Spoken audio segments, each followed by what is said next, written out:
আসসালামু আলাইকুম।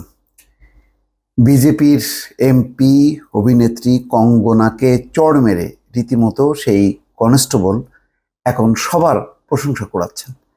অনেকেই তাকে লাখ টাকা পুরস্কার দিতে চাচ্ছেন, কেউ চাকরি দিচ্ছেন, এরকম অফার। তার মানে হচ্ছে বিজেপি ভারতে যে একটি অত্যন্ত নিন্দিত একটি দল, সেটা কিন্তু প্রমাণ হচ্ছে।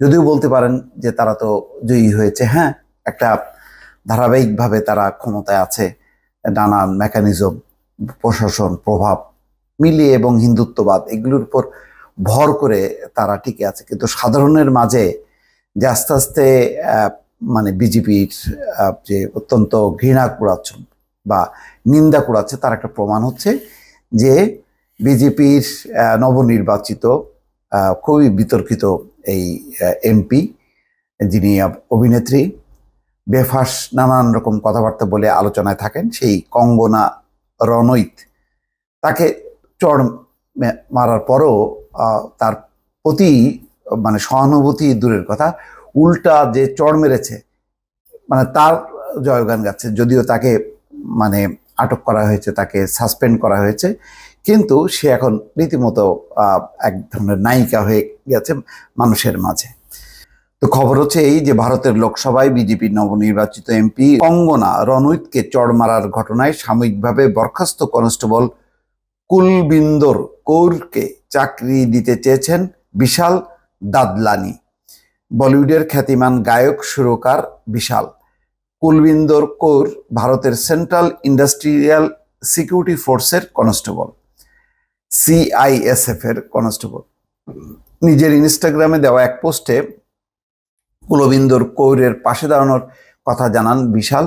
যদি কুলবিন্দরের বিরুদ্ধে প্রশাসনিকভাবে কোনো ব্যবস্থা নেওয়া হয় তাহলে তাকে চাকরি দেওয়ার প্রতিশ্রুতি দেন তিনি।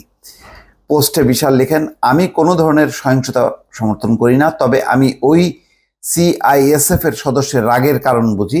যদি সিআইএসএফ তার বিরুদ্ধে কোনো ব্যবস্থা নেয় তাহলে আমি এটা নিশ্চিত করতে পারি যে তার চাকরির ব্যবস্থা করা হবে, অবশ্য যদি তিনি সেটা নিতে চান। অভিনেত্রী থেকে রাজনীতিবিদ বনে যাওয়া কঙ্গনা রানৈতকে গত বৃহস্পতিবার চণ্ডীগড় বিমানবন্দরে কুলবিন্দর কৌর চড় মারেন বলে অভিযোগ। এই ঘটনায় কুলবিন্দরকে তাৎক্ষণিকভাবে সাময়িক বরখাস্ত করেছে কর্তৃপক্ষ। তাকে আটক করে হেফাজতে নেওয়া হয়েছে, তার বিরুদ্ধে থানায় এফআইআর করা হয়েছে। ঘটনা তদন্তের নির্দেশ দিয়েছে সিআইএসএফ। সদ্য সমাপ্ত লোকসভা নির্বাচনে হিমাচল প্রদেশের মান্ডি আসনে বিজেপির টিকিটে এমপি হন বলিউড তারকা কঙ্গনা। তিনি প্রথমবার নির্বাচনে অংশ নিয়েই জয় পেয়েছেন, কিন্তু প্রথমবার মানে নির্বাচনে অংশ নিয়ে জয় পেয়েছেন সত্য, কিন্তু এমন একটা দল থেকে মানে তিনি জয়ী হয়েছেন যে দলটা নানাভাবে বিতর্কিত। তার কাছে হেরেছেন কংগ্রেস নেতা বিক্রমাদিত্য সিং। বলা হচ্ছে ভারতে 2020 সালের কৃষক বিক্ষোভের সময় বিতর্কিত মন্তব্য করেছিলেন কঙ্গনা। এই কারণে তার উপর ক্ষুব্ধ ছিলেন কুলবিন্দর। সেই ক্ষোভ থেকেই তিনি কঙ্গনাকে চড় মেরেছেন। ওই সময় নির্বাচনে জয়ের পর দিল্লিতে আসছিলেন কঙ্গনা। চড় মারার ঘটনার পর একটি ভিডিওতে কুলবিন্দরকে 2020 সালের কৃষক বিদ্রোহের সময়কার কঙ্গনার বিতর্কিত মন্তব্যের বিষয়ে তীব্র আপত্তি জানাতে শোনা যায়। তিনি বলেন, সেই সময় কঙ্গনা বলেছিলেন কৃষকেরা অর্থের বিনিময়ে দিল্লিতে বিক্ষোভ করছেন, বিক্ষোভ করার জন্য তাদেরকে 100 বা 200 রুপি করে দেওয়া হয়েছে। বিক্ষোভকারীদের মধ্যে তার মাও ছিলেন, অর্থাৎ মায়ের এই অপমানটা সে নিজে ধারণ করেছে এবং সুযোগ মতো তিনি সেটি প্রয়োগ করেছেন। কুলবিন্দর পাঞ্জাবের সুলতানপুর লোধির বাসিন্দা, তার স্বামীও সিআইএসএফ এর একজন সদস্য। কুলবিন্দরের ভাই শেখর সিং, তিনি একজন কৃষক নেতা, তিনি কিষাণ মজদুর সংগ্রাম কমিটির সাংগঠনিক সম্পাদক। এই হচ্ছে খবর।